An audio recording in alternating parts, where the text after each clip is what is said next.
First, turn our attention to rugby. Alan Quinlan is with us. Alan, good morning to you. How are you getting on? Good, lads, yeah. And yourselves? Is this a big day for you? Why is that?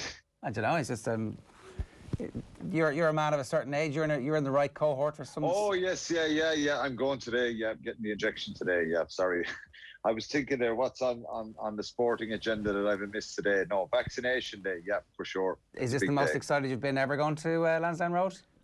Oh, absolutely. I can't wait. This is a really special day, Ger. Can't wait. It'll be like my first cap. Well, I was going to say, Jesus, of all the places, it has meaning for you. Right, look, let's move on because the Lions, you picture, this is our depth chart, you picture forwards for us, and I don't know, did you get much by way of criticism? All of these Lions selections seem to annoy somebody somewhere along the way, but with the backs, I don't know, is there a huge amount of debate? Maybe there is. Let's start with the halfbacks.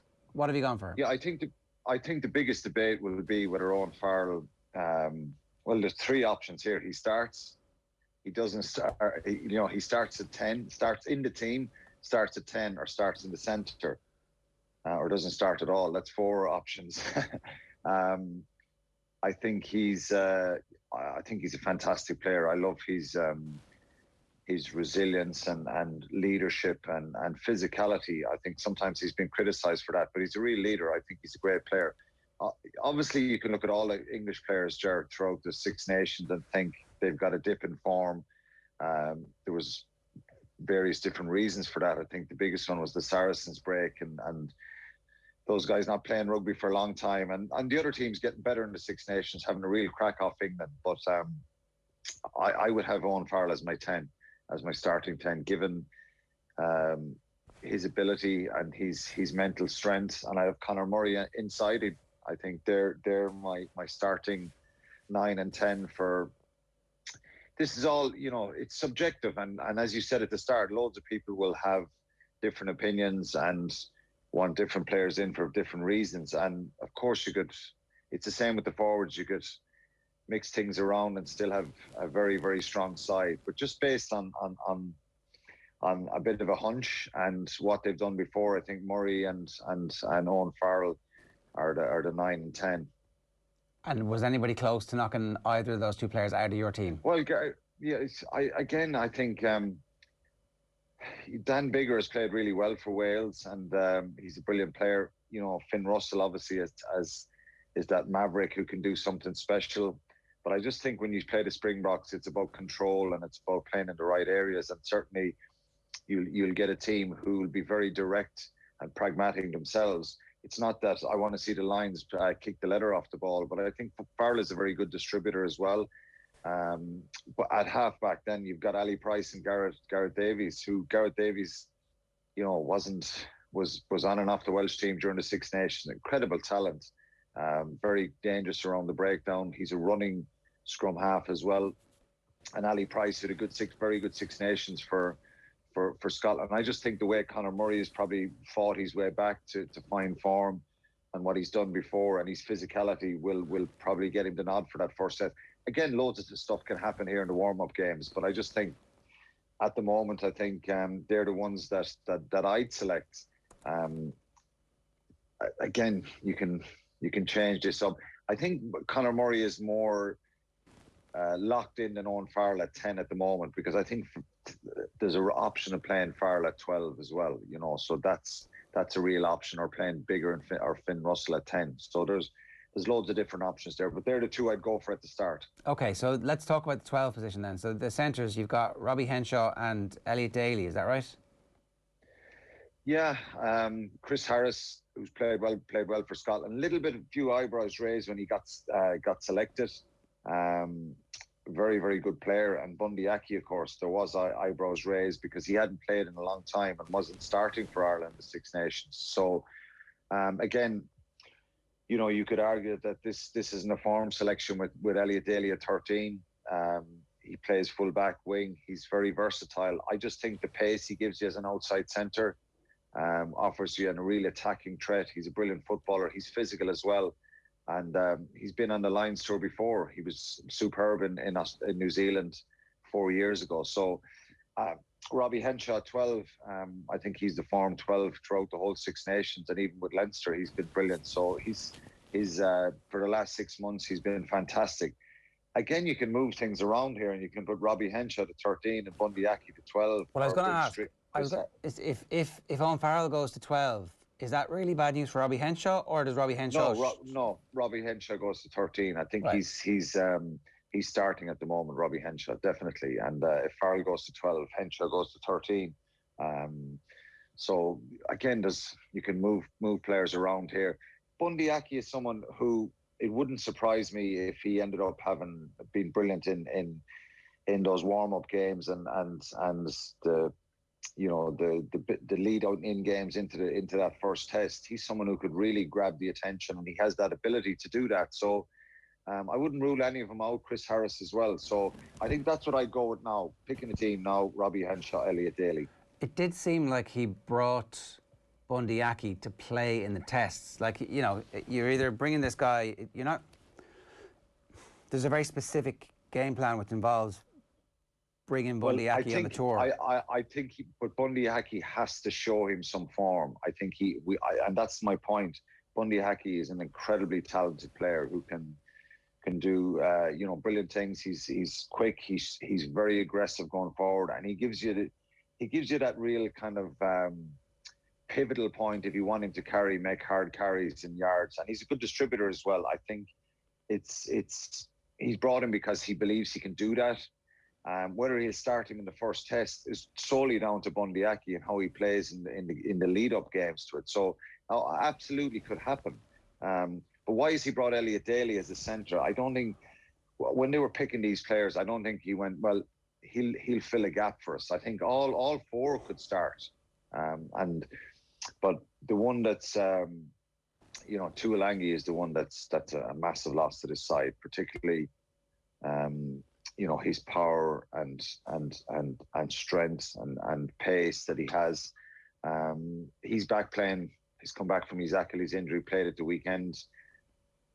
I wouldn't be surprised if somebody goes down injured that Gatland will haul him into the Lions squad if it happens in the next while. But, historically, 4 or 5 guys miss out from original selection. I know that myself. Mine was different, the suspension, but there's always a number of injuries. So you could see a lot of change and strangely enough, over the years when I watched Lions tours, guys who were originally not picked on a Lions tour end up starting the first test. So, it's all subjective, isn't it? And it depends on what happens in the next while. But for now, I'd go with Robbie Henshaw and Elliot Daly. Obviously, we can't predict form and fitness at any point, but a couple of years ago, you would have almost said that trying to plan for a tour to South Africa without Tuolagi and Billy Vunipola would have been a near unthinkable task. Yeah, it's just, and I was surprised. I thought he would take a punt on Billy Vunipola this time, but Faletau played so well in the Six Nations for Wales, and I was a little bit surprised that he didn't go with Vunipola. But look, the danger is you try and fight fire with that physicality and power. I think the key for the Lions this year would be hold on to the ball and try and disrupt their ball. It's always very dangerous to take them on like for like physically, and you end up playing a kind of a blunt, cancelling each other out type of game of rugby. So I think the Lions are better than that, and I think they will try and play a little bit differently to that. But as you say, if you had those two guys available, fit and healthy, they'd be probably some of your first names on a selection sheet. Okay, who have you gone for the back three? Stuart Hogg at 15, Rhys Zammit at 14, and Doohan van der Merwe on the other wing, which will probably that'll raise a few eyebrows. I think I've left Liam Williams and Anthony Watson out, and Josh Adams. I think again Anthony Watson could start as your right winger there. He's a superb player, and Liam Williams, an all-round footballer. He could easily start at full-back ahead of Stuart Hogg. But I just think the way Stuart Hogg has played this year, he's matured, he's added to his game. Probably a couple of years ago, he was in the bracket of Finn Russell, where he's this incredible talent, but sometimes the basic fundamentals aren't done to high standard, i.e. the catch and the kicking game. And I think he's added to that. I think he's matured a lot. His decision making is good, and his attacking threat is superb. So I think he deserves to go down the team sheet now, and I'd love to see him start in the tests, because I think, you know, he would have been disappointed a number of years ago. He got injured in New Zealand. Yeah, he ran into one and of I his think he teammates deserves, and broke his face. Conor Murray, Conor Murray broke his jaw, and I think I'd love to see him kind of star, and he could be a star on this tour. For me, Lewis Rees-Zammit is just, obviously he's quite inexperienced, but I just think the way he played in the Six Nations was just a joy to watch. I think he's such a natural runner, great footballer.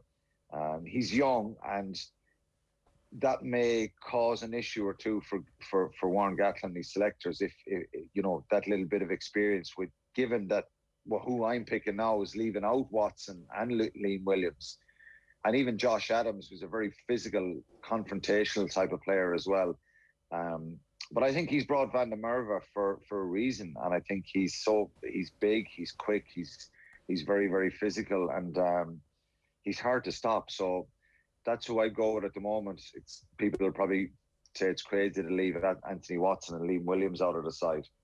Okay, so we've got Conor Murray at 9, Owen Farrell at 10, it's Robbie Henshaw at 12 and Elliot Daly at 13, and the back three are Duhan van der Merwe, Louis Rees-Zammit and Stuart Hogg. So who's next up? What's the makeup of your bench? What do you think it'll be? The makeup of the bench, I think it's bigger. At fly half, Gareth Davies. There you're back to. Liam Williams is probably the one that goes onto the bench then, because, you know, of his versatility, being able to play. He could even play at centre. He's wing full back as well. So Liam Williams, Dan Bigger, and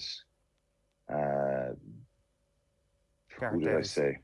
Gareth Davies, scrum half, yeah. So you're a 5-3 split. I mean, around the time of the World Cup, when South Africa were sometimes the 6-2 split, because they were like, look, we're just going to kill everybody here physically. This is going to be our World Cup. We're going to play on our terms. Some teams got sucked into that and tried to, as you say, fight fire with fire. You don't think that's the right thing to do? No, I don't. Look, I don't, unless you have back rows who can go out and play in the back line. The one I think about all the time who's such a brilliant footballer is Tipperick for Wales. You could put him in the centre or on the wing and he wouldn't look out of place. But I just think sometimes it's too much of a risk. I think if you get a couple of injuries to your second rows, back rows, which can happen, bring your hooker in, put him in the back row, adopt that way, and do it that way. But I'm not a huge fan of the 6-2 split. I think it sends out a message of it being a forward-oriented game. It worked for South Africa incredibly well. But that was their identity. That was who they were. And if you look, I said this on Friday, if you look at the European final, the Champions Cup final, both Toulouse and La Rochelle went for 6-2 splits. Sometimes it can be dictated by not having enough depth in the backs and having a number of injuries and saying, look, well, our hand is forced here a little bit and let's go for the extra forward. In terms of what you think the Lions should look like, we've seen enough from Warren Gatland from his time at Wales and now his time with the Lions to have a fair idea that the team are going to play a Warren Gatland style of rugby, right? I don't know. I think Townsend being in there he'll certainly try and influence the style, of course, as will all the coaches, but not necessarily. But I think the key here, Ger, is you play the warm-up games. You won't be showing your hand as much. It'll be down to a little bit of play, which you see. Obviously, they'll have a structure about first, second, third phase and where they want to, kicking strategies and things like that. They'll definitely hold back a little bit till that first test. But, his type of game plan is very effective. But the challenge is holding on to the ball and matching those big collisions that are going to happen. I think they'll try and play with pace and tempo throughout the whole tour and let South Africa assess and try and match that and try and deal with that. There's enough of quality and enough of threats in that line's makeup to be able to play it a number of different ways. But I think they're going to be brave and try and move the ball as well.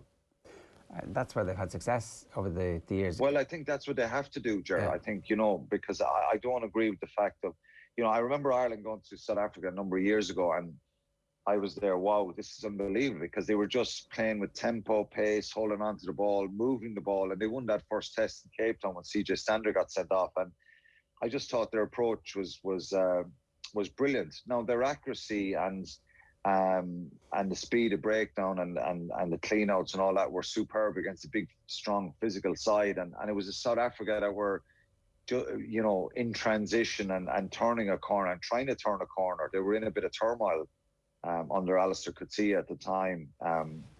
They're obviously on a high now. The concern for them would be, and I heard Razzie speaking about it during the week, that the only consolation for them is their top players are playing across Europe, Japan, France, and that they've matches under their belt. So they've got to get up and running fairly quickly, and put a plan and a strategy together and try and reach the heights that they did in Japan. All right. When you're thinking about this at the moment, do you make South Africa strong favourites? Is it a 50-50 thing in your head? What do you think? It's a 50-50, I think, because we don't know what South Africa are going to be like. We don't know what kind of level they're going to be at. I think their performance, really, I think they managed their way through that World Cup. They could have lost the semi-final against Wales, which, you can look back and see some vulnerabilities there when they don't have the ball and you don't allow them bully you. The performance in the final against England was just at a different level. And for them to reach that emotional pitch again is going to be a challenge for them. So it just depends. I think it's 50-50. I fancy the Lions to do well, certainly to win a test. But it's a hard one to call then after that. Maybe if the Lions got the first test, I think they'll be in pole position. That will be the real key for them. Yeah. All right. Good stuff. We've plenty of time to talk about that. Alan, thanks a million for joining us this morning. Best of luck today. Cheers. Cheers. Thanks, lads. Alan Quinlan giving us some thoughts on that. Who should start? So that would be three Irish, 4 Irish in his Lions 15. So it's Tadhg Byrne at 6, Tadhg Furlong at 3, Conor Murray at 9, and Robbie Henshaw either at 12 or 13, depending on what they do. Which is about right, is it? Yeah, I think a lot of Irish people will absolutely take that, and that's a pretty good return for where Ireland are at the moment. Are you also in the Alan Quinlan age bracket, by the way? No. Or you're not yet. What's the situation here next week? Yeah, well, whenever. They're not accepting your year of birth, not accepted. Right, okay. That's positive. Sorry to throw you in. I don't know what age Alan is. I definitely didn't Google it 5 minutes ago there when you said it. So right, we'll check in with you again, so Ger, whenever it does come to vaccination day. Oh, don't worry, I'll be banging on about it. 9:05 this morning here on OTB AM, live in association with Gillette. Good morning. Start with Gillette. Give me the confidence to tackle the day ahead.